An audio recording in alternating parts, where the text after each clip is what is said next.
അനുമോള് പറഞ്ഞ പോലെ ചെയ്.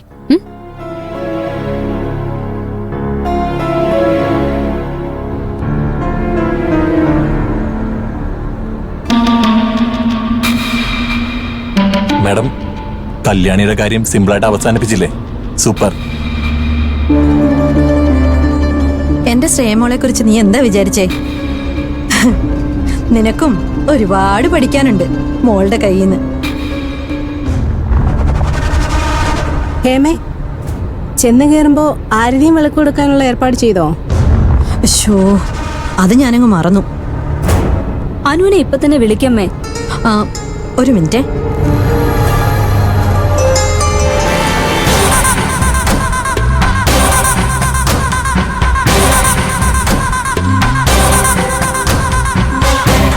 എന്താ അമ്മേ?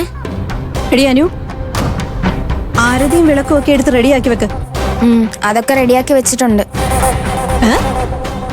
റെഡിയാക്കിയോ? ആര് പറഞ്ഞിട്ട്? ചേച്ചി പറഞ്ഞു. ചേച്ചിയോ? ഏത് ചേച്ചി? അമ്മ ഫോൺ ഒന്ന് സ്പീക്കറിലിട്ടെ. എന്തിനാ? ഇട്. പറ. അമ്മേ, ഏത് ചേച്ചിയെന്ന് അമ്മ ചോദിച്ചില്ലേ? എന്റെ ചേട്ടത്തി, കുഞ്ഞേട്ടന്റെ ഭാര്യ ചാരു ചേച്ചി.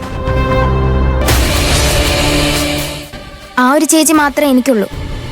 മറ്റുള്ളവര് സ്ഥാനം കൊണ്ട് ചേട്ടത്തിയായി മാറിയിട്ടുണ്ടാവും, പക്ഷേ അതെന്റെ മനസ്സിലില്ല. അവരെ ഒന്നും ചേട്ടത്തിന്നോ ചേച്ചിന്നോ വിളിക്കാനേ ഞാൻ പോകുന്നില്ല.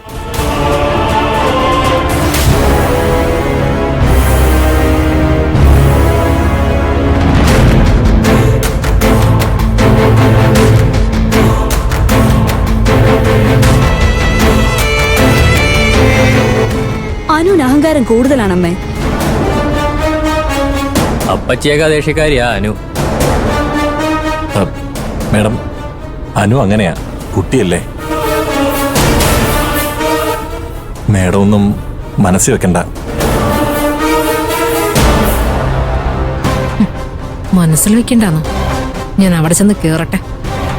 അവളുടെ അഹങ്കാരം ഞാൻ തീർത്തു കൊടുക്കാം.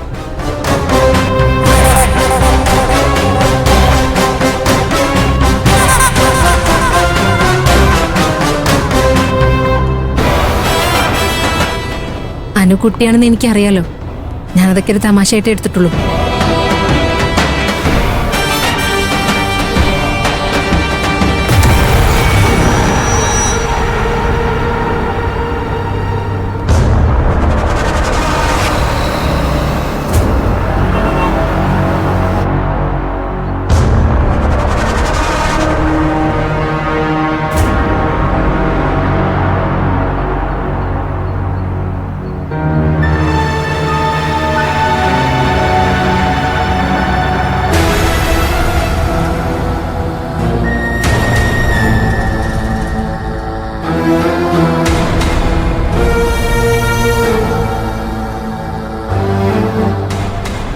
എന്ത് പറ്റി പാല? ഡോക്ടറെ കാണണോ? ശരീരത്തിനൊന്നുമില്ല ഗോവിന്ദ, അതിനവരനുവദിക്കുകയില്ലല്ലോ. ഞാൻ ജീവനോടെ ഇരുന്നാലല്ലേ എന്നെ ഉപദ്രവിക്കാൻ പറ്റൂ.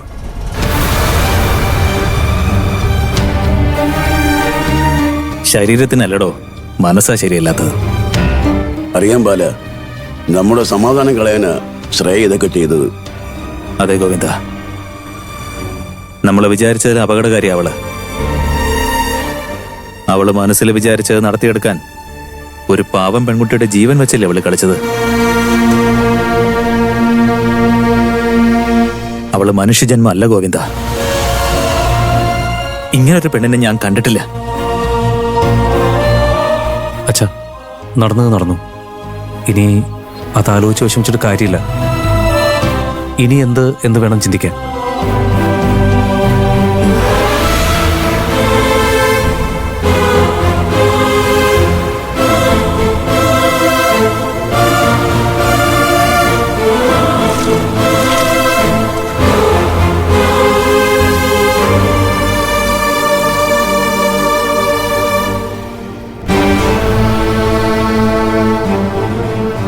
എന്നെ പോലെ തന്നെ ചാരു ചേച്ചിക്ക് കല്യാണിയും.